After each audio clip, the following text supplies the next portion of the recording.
Our top story this morning, of course, airports around the world are scrambling to increase security following the terrorist attack in Turkey that left 41 people dead and another 239 wounded. After the June 12th shooting in Orlando, Attorney General Loretta Lynch offering her solution to defeating Islamic terrorism. Listen. The good in this world far outweighs the evil, that our common humanity transcends our differences, and that our most effective response to terror and to hatred is compassion, it's unity, and it's love.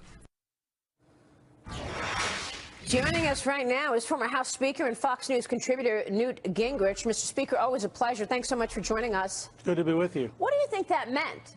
Our response to terrorism is compassion and love. Look, it'd be nice to hammer her on occasion. I have, but my guess is in context she really meant to the community that we have to love each other. I don't think she meant you have to love terrorists. And I'd like to take a clean shot at her, but I don't think she meant that. I think it's just the way it came out. The fact is that this is an administration which even today cannot bring itself to tell the truth about the size of the problem, the danger of the problem.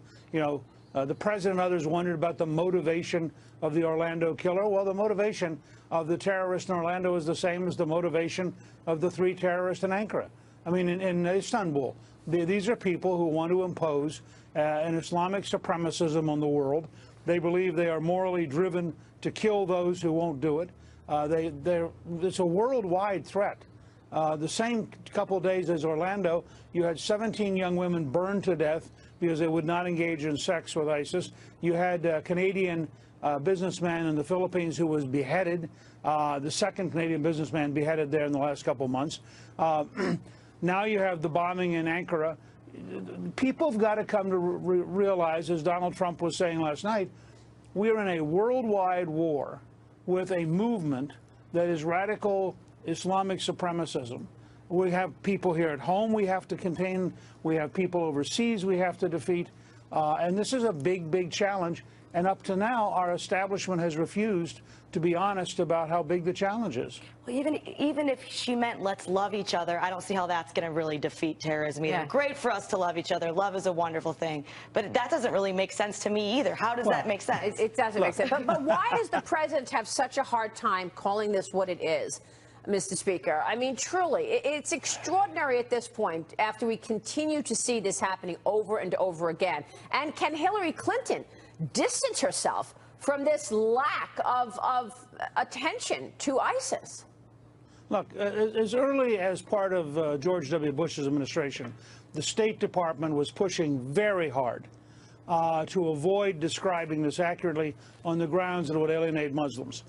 You have the current Secretary of Homeland Security, who is far more concerned about the ability to talk with the Muslim community than he is with the ability to define and focus on those people who would kill us. And he'll explain he has a great rationale for it. It happens to be wrong, but it sounds good.